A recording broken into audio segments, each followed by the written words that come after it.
Tole galatooma ilmaan Oromoo hundinuu xiqqaa fi guddaan sirriitti na dhageessanii hin dhaga'ama.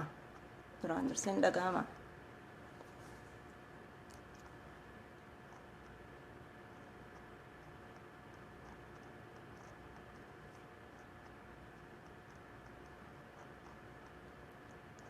Sagaleen ni dhaga'amti. Hayyee galatooma baga jiraattan baga nagayaan dhuftanii. Tureetiin jira dhugumatti ani live video jaamu kana bahuu hin fedhuun ture. Amma duraas jeequmsa garagaraa keessa waan turreef yaada keenya dabarfachuuf dirqameetiin dhufee jechuudha. Waan keessa baanee uummanni keenya keessa bahee namuu quba qabaa. Yeroo sanitti nuuf hin mijatini ala kana jirra malee maybe nama ara lubbuun wareegamu keessa tokko taana silaa biyya jiraanne. Garuu wanni goonuu namu asirratti baheeti waan itti dhagahame rakkina jiruu fi waan deemaa jiru waliif dabarsaa turre wal qeeqaa turre jechuudha. San booda asirratti illee hin mul'adhu illee je'eetiniin murteessee jechuudha. Garuu turee yeroo itti dirqamtuutu dhufaa jechuudha ammaas taanaan. Hedduudha yeroo sitti dhagahamee obsi dhabdu ni jiraa jechuudha. Cal jennee teenya malee. Kanaaf waanin ummataaf dabarfadhuun qabaa. Gaafiis nin qabaa. Waggaa takka guutuu yeroo ummanni Oromoo biyya keessaa akkasitti dhumaa bahee maal goone nuti jennee yoo laalle yoo xinxalle wanni nuti goone hin jiru. Dhugaamee maal goone sun akkasitti dabree biyyarraa kophaa isaanii wareegama kafalaa nuti asii wanni goone xiqqaadha. Hedduu xiqqaadha. Lubbuu namaatii miti. Lubbuu hin beekne beeyladaa haga tokkootu hin deebisu wanni nuti goone dhugaa rabbii. Karaagaa sagalee isaanii ta'uudhaaf yaaliin nuti goone hiriira bahuun dhaamsa walii dabarsuun maal kana malee isaan immoo karaa biraatiin gargaaruuf maal goone yoo jenne wanni nuti goone hin jiru. Kophaa isaanii itti jiranii gabrummaanis bilisummaanis rakkoonis wanti hundi harka ummata Oromoo achuma jirti biyya keessa jirti. As wanni takka hin jirtu. Wanni as jiru namoota silaasan gargaaruu danda'utti nuti iyyuudha jechuudha.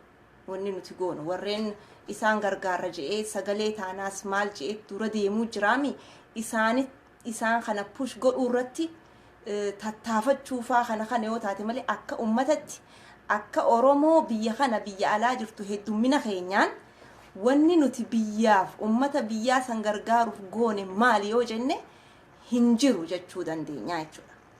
Kanaaf sun dabreeti lammada ammaas akka haareetti tooftaa addaatiin agaaziin maqaa biraa baafattee dhufte.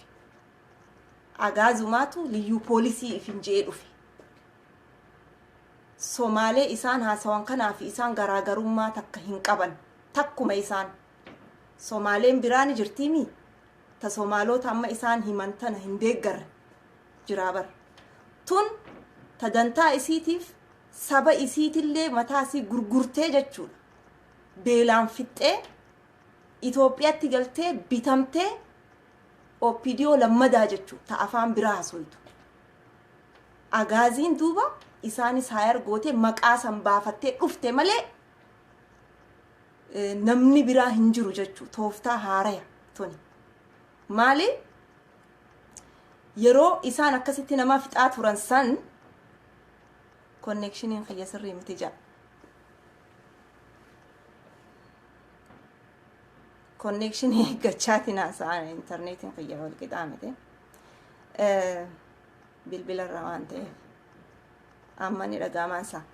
Yeroo nama fixaa turan sanii addunyaa irratti ummata mirga namaa eeguttis himaa turanii addunyaanis dirmatuudhaaf yaalii hedduu goote haga dhagahama arkannu takkatti san jalaa bahuuf warra biraa fidanii nuti miti sabaaf sablammoota walitti bu'e jechuun kana jalaa bahuuni malee garaagarummaan takkan jirtu isaantu ummata keenya fixaa jira sun akkas duuba ammaas maaltu tahaa jira alatti ta isaanii hafuuran kannineef itti jirti jechuudha warri asii hoo maal godhutti jira hogguu qabsoon biyya keessaa cal jette namuu cal je hogguu amma haate namuu babahutti seene jechuudha haga biyya keessaa qabbanaawee xiqqasho jechuudha hulaatti cufataniituma hidhattis guuruu ajjechaan takka addan cinni hiriiraa fi aadannoo fi kunuunti hogguu ummanni dhaabe namuu cal je'eeti hogguu isaan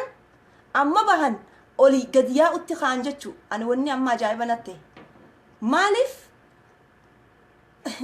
kana hunda osoo isaan dhaabbatanii hin deebine dura itti fufuudha qaba jechuu yoo dhugaan oromoodhaaf quuqaman maaliif ajjechaa fi hidhaan waan hin dhaabbatiniif biyya saamuu fi lafarraa buqqisuun oromoo fixuu manarratti gubuun takkaa dhaabbatee waan hin beekiniif haga isaan hiriira bahan qofa namni eeguu hin qabu jechuudha arrammoo as yaa'aa jirra ammaas yaani hoo maal godhutti jirra biyyarraa nu dirmadhaa jaan naannoolee ammaan tana dhuunfatamtee biyya keessaa baasanii manarra gubanii fixaa jiran ifaan ifatti agarraa jechuudha biititun hundigaa gaafas walumaan dhumaa turte waliin dhaadachaa turte huno biyya fagootti jechuudha oromiyaa keessaa guu ka'an biyya biraati keessaa isaan jechuudha lafa tiyya gaasunis biyya tiyya je'ee walirratti ilaaluun tun hoo maaliif dhufte amma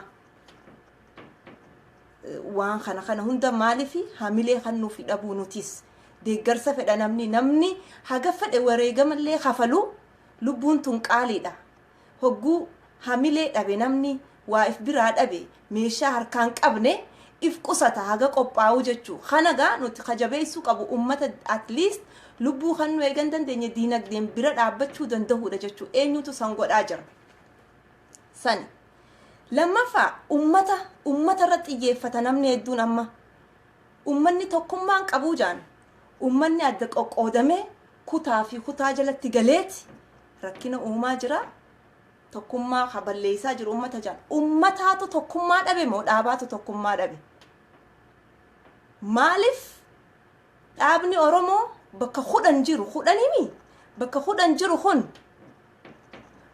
tokko tahuu dhabeeti badii isaanii ummata irratti deebisa nuti ummanni rakkanneeti cinqamneet hara gorru wallaallee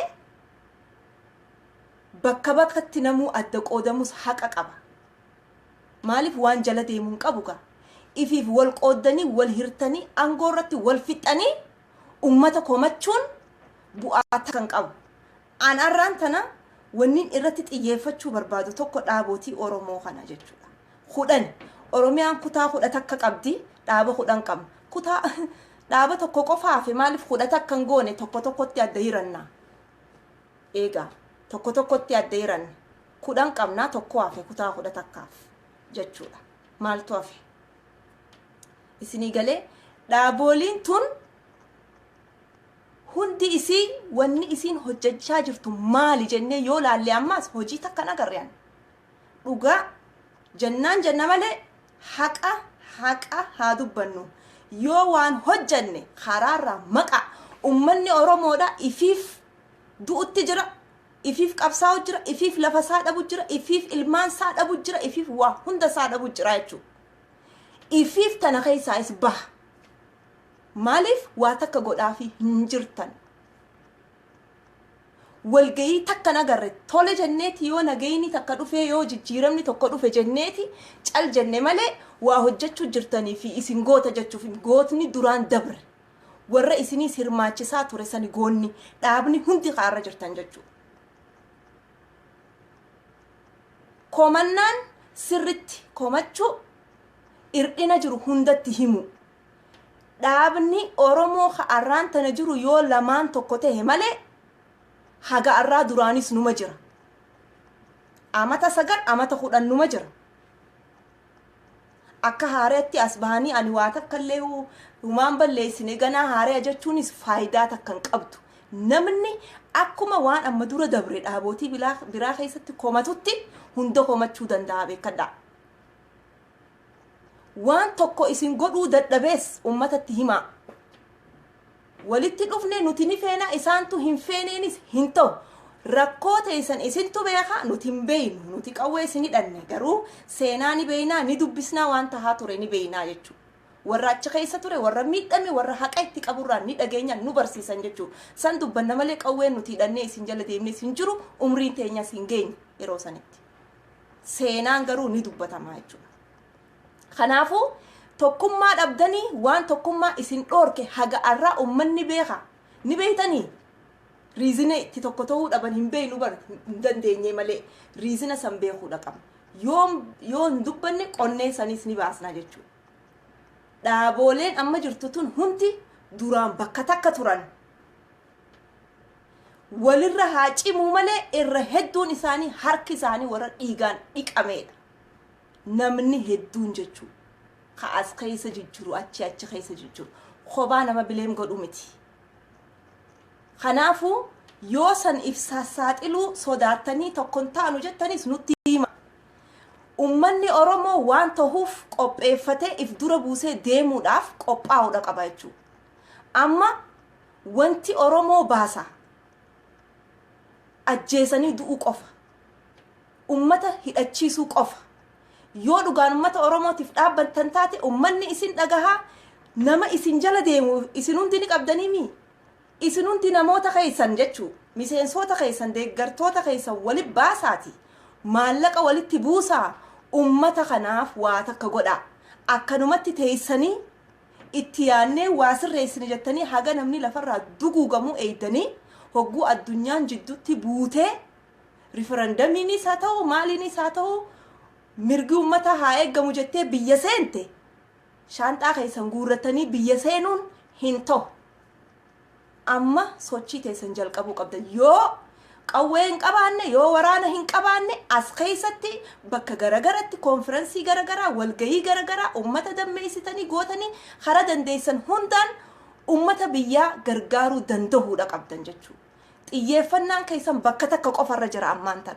Ummanni Oromoo bakka hedduun maaliif abaluu akkasiin goone maaliif akkasiin goone ummanni isa dhagaa ummanni maarree dhagaa maaliif maallaqan guurre waanni nama daangeessu hedduutu jira beekadha.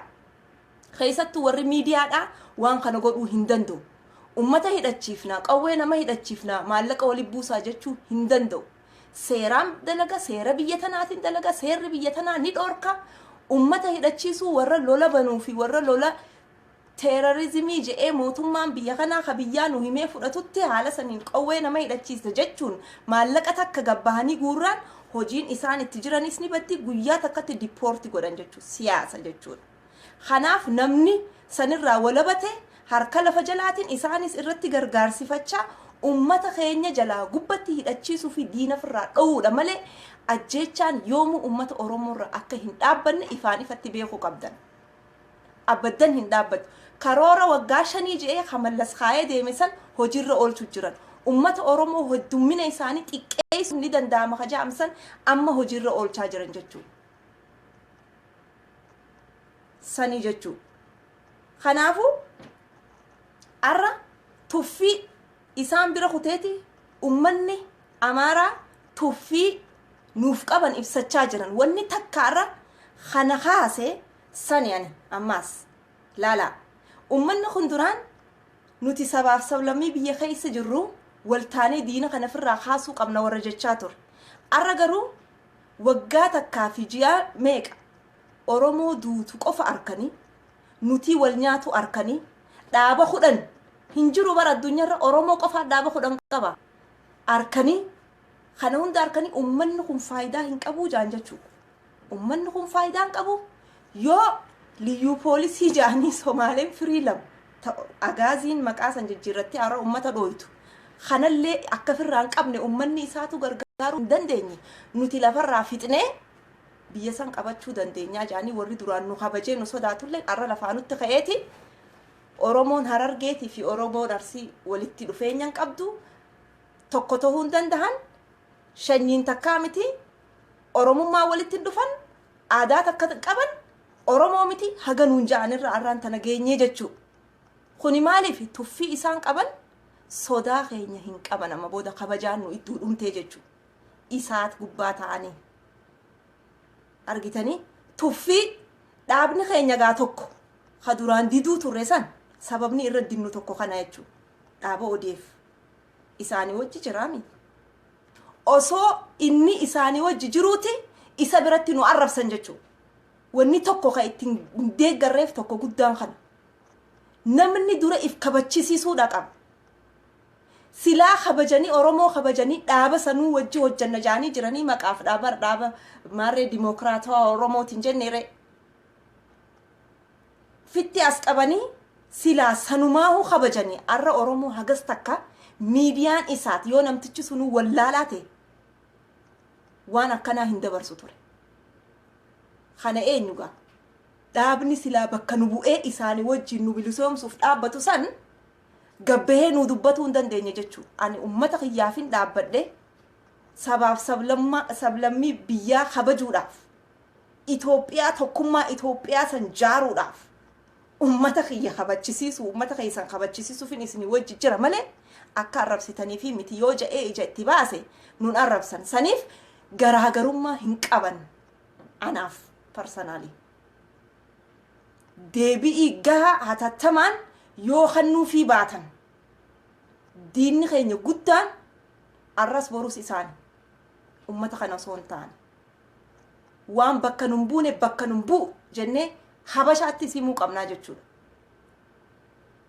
ummanni amaaraatu waan bakka isa bu'u beeti ummanni amaaraatu gimboo sabantiin nu wakkaltu jetteeti sabboontoota amaaraa jaanii wal jaaranii Gondarii fi Gojjaamitti ilaalaa jirtaniimi akkasitti bahanii jiran jechuudha sabaat beetiin nun hooggantu bakka nun buutu jaanii eenyummaa nin kabajaan qabaaf maalummaa ifi akkuma maalummaa keenya jaalannutti namni biraa tokko yoo maalummaa isaa eenyummaa ifaa jaalate kabajuuf hin dirqamaa jechuudha yoo nutti dabran ifirraa dhoorkin nuti oromoon tokko kutaan 11 tokko gootuma ummata oromoo hagaafas isaan jiraachise jechuudha Minilikis haa ta'u Haayila Sillaasee haa ta'u Aatsee fi Jinnii haa ta'u gootummaa oromoo san hunda kaadeetti osoo beeku arra namtichi irrenyaan hunjee jechuudha oromoo miti je diqaalaadhatti nu fudhate tokkoo miti je aadaan garagaraa maaliin garagara je addaan faffagaanne malee nuti oromoo ta'uu keenyas ni beekan je tuffii fi waan boru isaan deemanii fittu nama duraa mul'ata jechuudha waan takkan fiddu akkasitti waliin dhooyneeti isaanis waliin fixnee nutis dhooynaatti deeman san booda mootummaa wayyaanee maal jaa sabaaf sablammii biheerinaa maarreetu wal dhowu jiraa jaan nuus hin tuqan ogguus yoo isaan dhooyne isaanis hin tuqan haga wal fixnu argitanii kanaatu deemaa takkaa namtichi san ergaa biyya sanii ummata sanii qaba ummanni isaatimmoo jibbinsa oromoorraa qaban duraanis dantaaf nutti dhiyaate jarri kuni ifa baafatanii jechuudha soo amma wanni joo barbaadu isaan kanarratti deebii kannuu fi dhabu afaan amaaraatiin cal irraa jechuu namatti dubbatuu fi deebii namaa kannuun bu'aa takka oromoodhaaf hin fiddu oromoof bu'aa kan fidu if jaartee hidhannoo gahaa qabaattee diina firraa dhowuu qofa gaafa ati nama firraa dhooytee ajjeefte abbaan fedhe isa kabaja afaaniin garuu seenaa keenya itti himnee nuti akkana nuti akkas jechuun nam takka mo'uu hin dandeenyu hojiidhaan nama moonaa jechuudha itti garsiisuu qabna gootummaa keenya sana ifirraa ajjeesuudha kana godhuuf ummata keenya hidhachiisuu qabna nuti warri akkana dubbatu warra biyya kanattis yoo hidhameen sodaanne angara kiyyaan viidiyoo kiyya kana laalanii micoontuun biyya kana keessa teessee warra waa shoorar keessitu kakaasu jirti qawwee haa hidhachiisnu maarra jit abbaa fedhetti naa himanii boru ganama mootummaan Kanadaa fuudhee yoo hidhaa nageesse mirga kiyyan itti hima ummata kiyyaatu dhumaa jira akka feetan na godha as na kaaya je'ee ani as taa'eetiin mootummaa kanaa hojii falmachuuf qophiidha waan barbaachisu hunda waan shoorar keessaa ni jaajaan haga ummata kiyyaa faayidaa qabutti nin dubbadha waa takka illee hin sodaadhu. Kanaafu ummata keenya jalaa hamma gubbatti hidhachiisuuf lafaa koo qaba. Manguddoon nu gargaaruu qabdi. Dhaabootiin as jirtu ta hudhanii fi hudhata akka jirtu tun hundinuu miseensasiitii fi warra isii deeggaru hunda kaasuu qabdi. Yoo kana hin goone khijiba jechuudha. Khijiba waan bakka biraa nama biraa ummata biraa dhaaba biraatiin jennee isin komachuu irraa if duuba hin deebinu. Yoo khijibaaf as tatteenyee nama jaalannu faarsinee kaan arrabsina jenne malee. Yoo dhugumaan Oromoof hadooddan, yoo dhugumaan ummata biyyaa dhumu jiru saniif quuqamtan tahe abbaa feetan jala hin gorina. Ha dhugaa, ha badii qabu badii itti himaa, haa sirraa'u, ha ummata fixuu fi ficcisiisu immoo haa dhabamu. Arras borus irratti hojjanna warra akkasii. Akkasi. Saniifuu warri dadhabina tokkoon arka'an waanin an arku ummata keenya keessatti dhiifama naa godhaati. Namni hedduun maaliif akka ta'e hin beeku. If jaalachiisuuf ta'uus maqaa barbaaduuf ta'uus waan garagaraatiif ta'uus waa hojjeta fa'aa warra naaf fakkaatu jira. An dhiifama naa godha. An amma hogguun asirra bahu torbaan lama ni gahaachuu ji'a takka amma eega Harargee fi karaa Baalee kana Booranatti nama fixu jiran cinqamaatiin taa'u jira. Maaliif ilaalcha adda akka namni naan qabaanne mee hin jarjaru ifiin qaba jeetiin cinqamee taa'u jira. An asirratti bahee haasa'u hin jaaladhu hin fedhulle garuu nin dirqame. Namni yeroo gaafa liiban waaqoo Itoophiyaa bittinneessuu qabna jee haga Oromoon iyyite Oromoonni tokko iyye Amaarri hin iyyine inuma lolan ka'anii inuma ani hin dubbanne gaafsa natti tole waan ta'eef ono natti tole waan ta'eef hin dubbanne bittinnaa'uu qabdi. Maaliif gaafa san miidiyaa isaati irratti bahanii miidiyaa garagara irratti bahanii ijoollummaan teenya warri nu dura yayyaa'u tokko lolaa turan. Kuni sirrii miti, kun baalagummaadha, kuni wallaalummaadha, maarrummaadha jedhanii lolan. Haya liiban waaqoo liiban waaqoo wallaalaadha haa jennu. Arrahoo yeroo namtichi kun ol bahee isaati irratti Oromoo akkasi xiqqeessu maqaa akkasii nurra kaayu eessa kutan? Egaa kuni sirrii mi bar sabaaf sablammii walitti buusu, saba namaa qoshaasheessu, maqaa namaa xureessu, saba tokko walitti buusuudha. Kijiba arrahoo akkasitti bahanii dubbatuutu irra ture. Hin dubbanne ni eeyna saniis arkitanii. Kanaaf yaa waan hedduu dubbatuun barbaadu. Yoo waan hedduu keessa deeman waa hedduu balleessan. Dubbatuun barbaadu ifama. Namni gabbaanee waa itti himnu hin jiru. Namoonni beeka waan taa'aa turee fi maal gaatti dubbatamee jira. Amma garuu maal goona? Ummata keenya gargaaruuf maal godhuu qabna waan jedhu irratti ummanni Oromoo hundi lafaa ka'uun dirqama natti fakkaatan. Yoo dhugumaan ummataaf hadoonna taate dubbatu qabna natti fakkaata. Fi gargaaruu qabna. Namuu bakka jirtanii jaaramuu qabna. Ijoolleen biyya keessatti yeroo Finfinneetti hiriira bahan, yeroo Arsii keessatti hiriira bahan, yeroo Harargeetti bahan, yeroo Wallaggatti bahan, yeroo bakka hundatti Jimmatti bahan hunda dhaadannoon isaanii ta wal fakkaattu. Burraayyuu teenya, Sandaafaan teenya, Arsiin teenya, Shawaan teenya, Amboon teenya, Harargeen teenya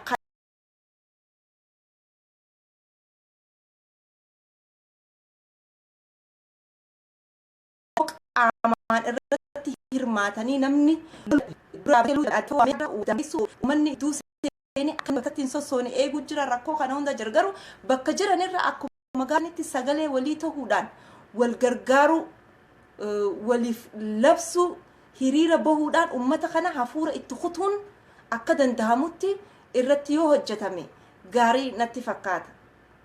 irratti hojjetame sagalee waliif ta'uudhaan hiriira bahuudhaan dhaadannoo garagaraa akkuma hundi keenya jedhamu ture sanitti cinaaqsan teenya asaboot teenya mi'eessoo teenya dirreedawaan teenya haramaayaan teenya anniyya teenya jennee arkitanii gujiin teenya boorana teenya baaleen teenya jennee bakka amma liyyuu poolisii jaanii kutaalee bakka meeqatti adda hiranii uummatarra bobba'uu jiran kanarratti biitti hundi akka duraanitti bakka jiru dhaadannoo walii godhanii uummata kana cinquu fi hafuura itti kutuu qabna malee kuni callisuun gaarii miti. Biyya kanattis hiriirri himuu qabna waan amma tahaa jiru liyyuu poolisii jechuun sagantaa addaatiin nutti as bu'uu kanaahu already isaan ummataa walitti bu'ee jaanii mootummaa alaatti illee human rights garagaraatti illee dabarsanii jiran jarra kun nuti tun agarree malee jala barreessuu fi kana hunda hubachiisuun dirqama natti fakkaata. Namni keenya dhumaa jira namni nuti beeynu dhuunfaa namni an beeku jechuu poolisii keessaa illee warra mi'eessoo am gurbaa mi'eessoo kan ummataa wajjin ta'ee warra Somaalee jaan kanatti garagale dhawamee du'e karaa niyyaa keessatti obboleessa kiyyarra gurbaa xiqqaati du'e jechuu warreen biraa hedduutu jira nutti dhagahama garaa kana nu guba jechuu ijoollee Oromoo tan nuti hin beeyne tan dhiiga keenyaata akkatti ilaallee barattoota dhageettii fi qaamaan hin arkin garuu dhageettii hin beeynu tun hundi hogguu dhumte hagamta akka nu gubu jirti nu danfisu jirti ka wajjin guddatte hoo daran arkitanii kanaafuu ka'uudha qabnaa gargaaruudha qabnaa keessattuu dhaabootiin Oromoo dhaaba taatanii ummata liid godhuuf Oromiyaa bilisoomsuuf warri dhaabbattan haga aktivistootaa fi dhuunfaadhaan community fi maal kun hiriira nama baasaa jiru mee hiriirummaan isin qindeessitan tokko eessa jira hin qindeessitanis hin baatanis walgayii takkas hin qopheessitan hin haasoitan dhimma ummatarraa haasoitan wanni isin haasoitan hoba goda keessa seentaniituma wal filuu fi aangoo irratti wal bobbaasuu fi nama hunda karaan alatti bobbaasuu malee wanni isin godhaa jirtan hin jirtu. This is a warning. Namoota yaada kiyya qabu namoota wanni kun irdina je'ee isinitti dhagahame tokko taane as baanee dhaabootii tana qeequu qabna hojitti lafaa ka'uu qaban san caalaa immoo tokko tahuu qaban yeroo ammaan tana san tahanii ummata kanaaf gargaarsa hin taane yoomiyyuu isin hin barbaannu angama kiyyaan I do not care waan takkallee jechuu argitanii sababii garagaraa umtanii dhaabni tokko yoo rakkoo cimaa qabaatee tokkichaa san dhiiftanii saglan hafe tokko muhoo maaltu isin dorke dubbii barni laaltaa tole hin taane wal ta'uu hin taane garuu warri saglan kun immoo rakkoo walirraan qabu rakkoo guddaan bakka himatamaa jirtu bakka takka obviously akkasimi saglan kun hoo maaltu isin dorke sagal bar humna guddaa bar nama hedduuf jala oofuu dandeessanii tokkichaa hafellee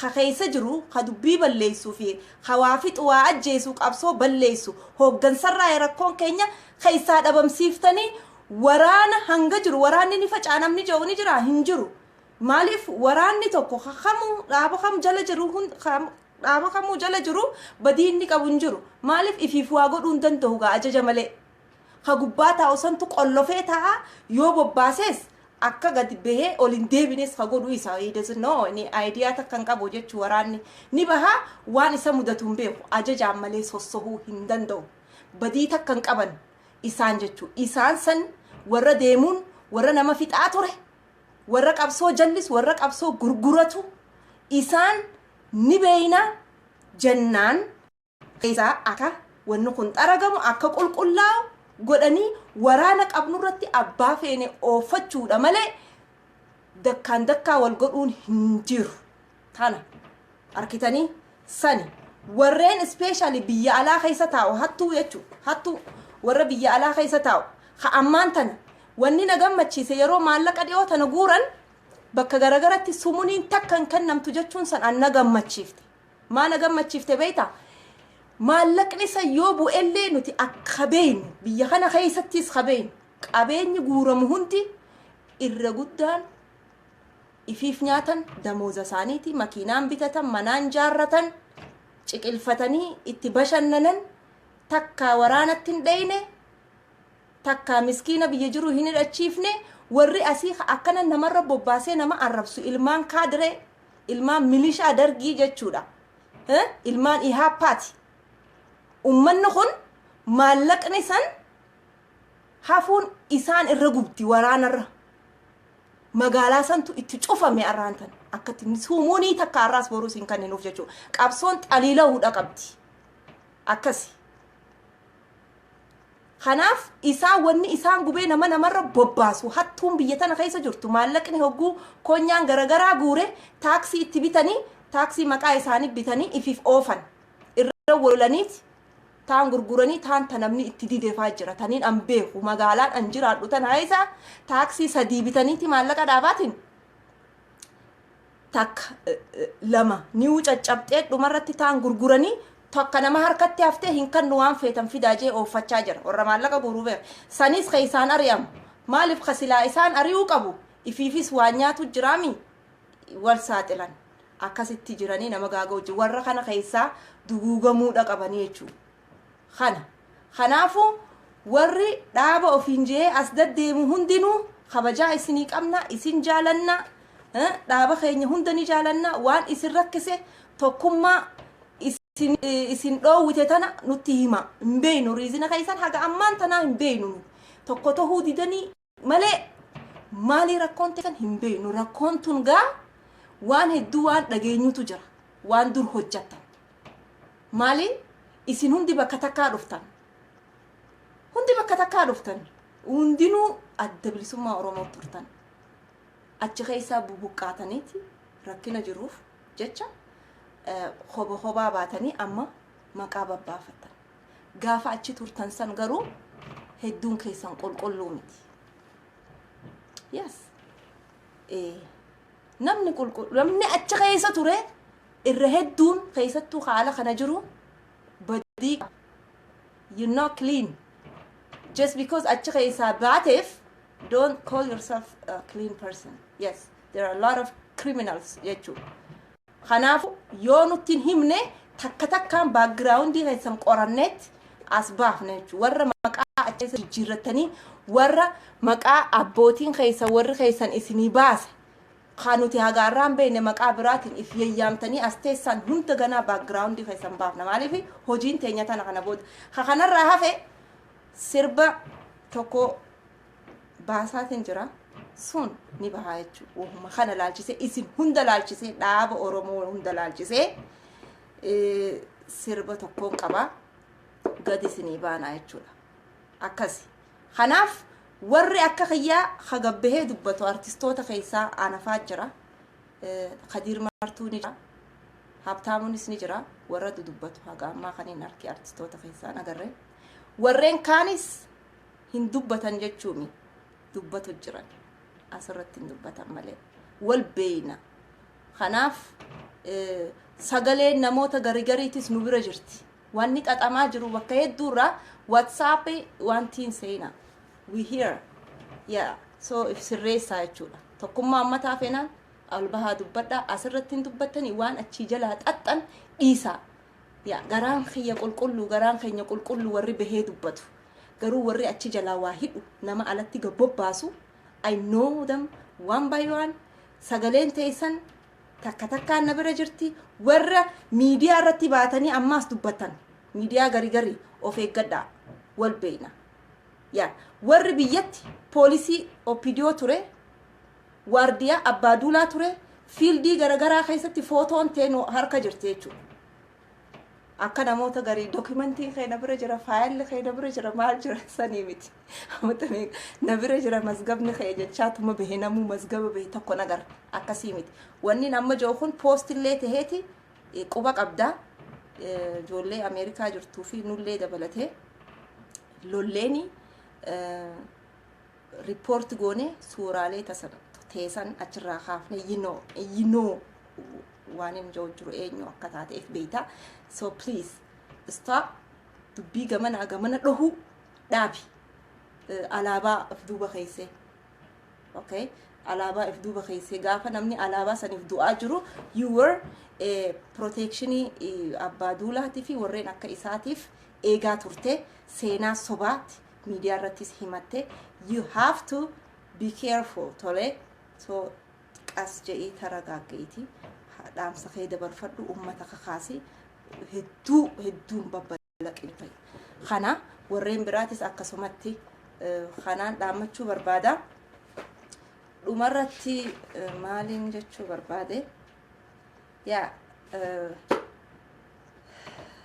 dhumarratti kanuma ani wanta koonni isinii haga amma wanti dubbisaan jiru garuu ni ilaala gaafii sin agarree waan badaa sin agarree galatooma koomentii hin dubbisu tokkummaa Oromoo irratti haa hojjennu namoota qeequu qabnu haa beeynu badii nama tokkootiif nama kaan irrattis utaaluu haa dhifnu maaliifi obsi barbaachisaadha ummata keenya ka biyya kanarraa dhumaa jiruuf jecha waan hedduu irraa haa ifduuba deebinu isaan irratti haa xiyyeeffannu yaa kana nuti ani fully wanniin gargaaru qabsoo ummata Oromoo nin gargaara dhaabootii Oromoo ta haqaan deemtu nin gargaara miidiyaa Oromoo ka haqaan nin gargaara clearly and obviously media OMN nin gargaara yeroo hedduu OMN if dubbata maarree naan jaan nin dubbadha maaliif hin dubbadha sagalee ummataa waan ta'eef biyya keessatti waan hin arkeef hagam takka ummanni akka jaalatu hagam takka manguddoon akka jaalatu isaan jaalachuun akkanan jaaladhu na godhe because waan ummanni jaalatuun jaaladha fedhii ummataatiin hordofa waan ummanni fedhu fedha akkasumatti dhaabni Oromootis waan ummanni fedhuun irratti dirqama jechuudha filannoo ummataatii fi fedhii ummataa jala deemuun dirqama waan ta'eef waan ummanni fedhu waan ta'eef hin fedha haga dhumaatti nin gargaara maaliif sagalee ummataati waan dabraa jiru waan biyyatti hunda guyyatti hoggumee qaachuma irratti harkadha miidiyaa tokkorraa argaa hin jiru bakka takkatti argaa hin jiru jechuudha kanaafuu namuu business isaa advertise godhataa jira bakkee garagaratti malee dhimma biyyaa every minute second khairraa dhaga'u waan ta'eef I love it and I support it kanaafuu galatooma jabaadhaan isiniin ja'a kanarraa hafee yeroo biraa walitti deebina cimina isinii haa kennu jabina isinii haa kennu tole galatooma isin hundinuu nagiyatti